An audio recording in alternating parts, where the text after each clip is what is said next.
말씀은 누가복음 24장 1절로부터 12절까지 말씀입니다. 우리 함께 읽겠습니다.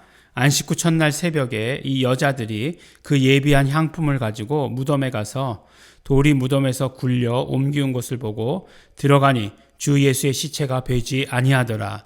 이를 인하여 근심할 때에 문득 찬란한 옷을 입은 두 사람이 곁에 섰는지라. 여자들이 두려워 얼굴을 땅에 대니 두 사람이 이르되 어찌하여 산 자를 죽은 자 가운데서 찾느냐. 여기 계시지 않고 살아나셨느니라. 갈릴리에 계실 때에 너희에게 어떻게 말씀하신 것을 기억하라. 이르시기를 인자가 죄인의 손에 넘기워 십자가에 못 박히고 제3일에 다시 살아나야 하리라 하셨느니라 한데, 저희가 예수의 말씀을 기억하고 무덤에서 돌아가 이 모든 것을 11 사도와 모든 다른 이에게 고하니, 이 여자들은 막달라 마리아와 요한나와 야고보의 모친 마리아라. 또 저희와 함께 한 다른 여자들도 이것을 사도들에게 고하니라. 사도들은 저희 말이 허탄한 듯이 배어 믿지 아니하나 베드로는 일어나 무덤에 달려가서 굽으려 들여다보니 세마포만 보이는지라. 그 된 일을 기이 여기며 집으로 돌아가니라. 아멘.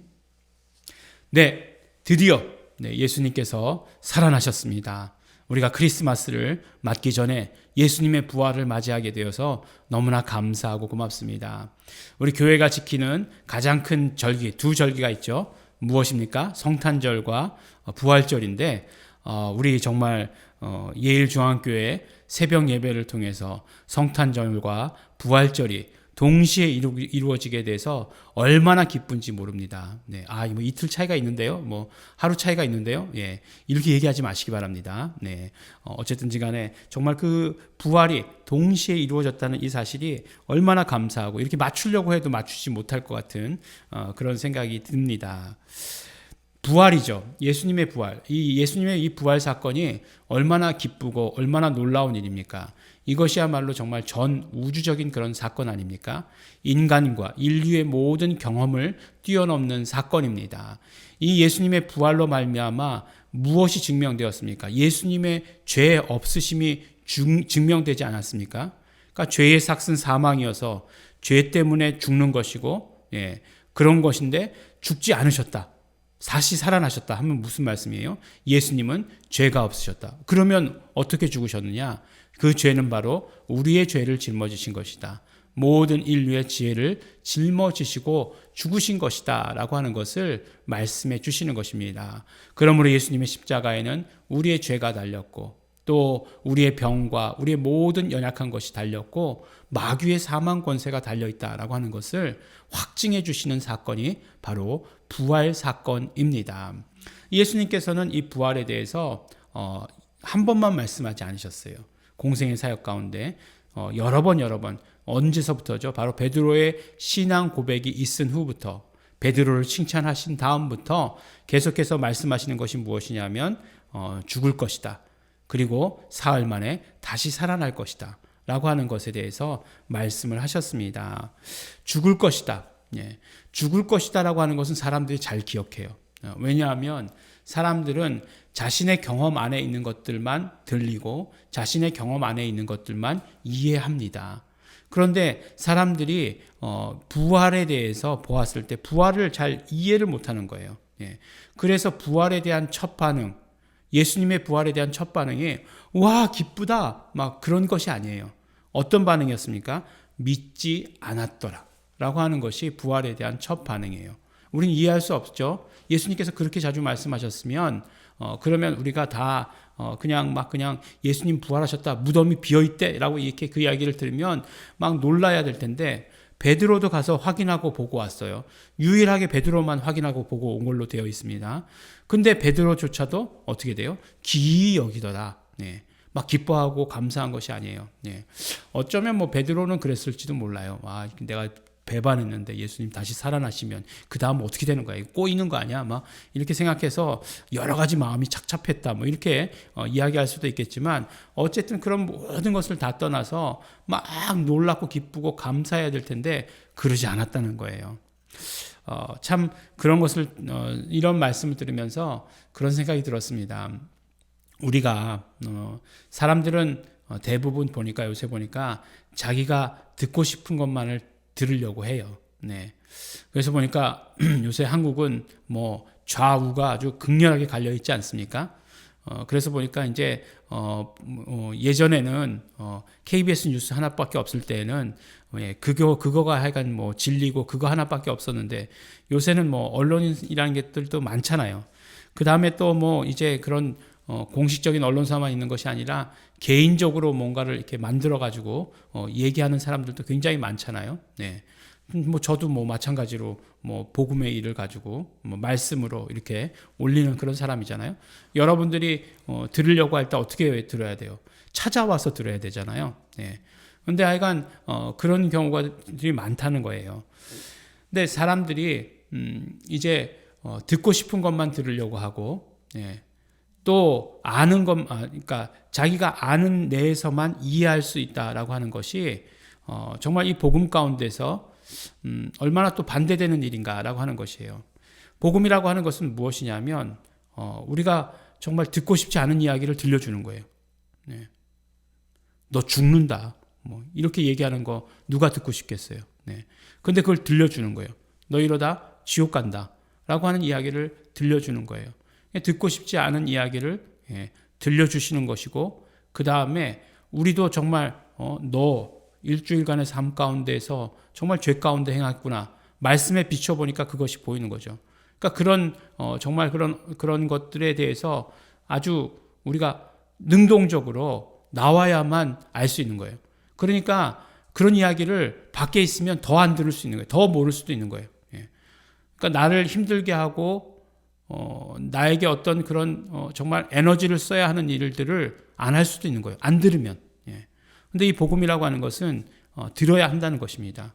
우리가 힘을 내서 억지로 들어야 한다는 거예요. 물론 이제 그 경지를 넘으면 이게 이제 억지가 아니죠. 나오는 것이 기쁨이 되고 이제 정말 너무나 좋고 막 그냥 마치 막 그냥 막 내가 좋아하는 이야기예요. 막 듣기를 원해요라고 하는 것처럼 되지만 그렇지만 우리가 억지로 발을 옮겨야 될 그런 필요는 있다는 것이에요. 이 부활의 첫 반응을 보면서 믿지 않았다. 믿지 않은 것이 놀랍다. 라고 이렇게 생각이 되지만 이 모든 부활 사건이라고 하는 것은 인간의 경험, 인류의 경험을 뛰어넘는 그런 사건이었기 때문에 그렇다라고 이렇게 말씀하고 있는 것입니다. 그럼에도 불구하고 여인들은 믿었어요. 여인들은 그 무덤에 빈 무덤을 보고 와서 믿고서 막 사도들에게 막 이야기를 했습니다. 근데 보니까 뭐 막달라 마리아가 나오죠. 그 다음에 이제 누가복음에는 그러니까 각 성경마다 나오는 여인들의 이름이 조금씩 달라요.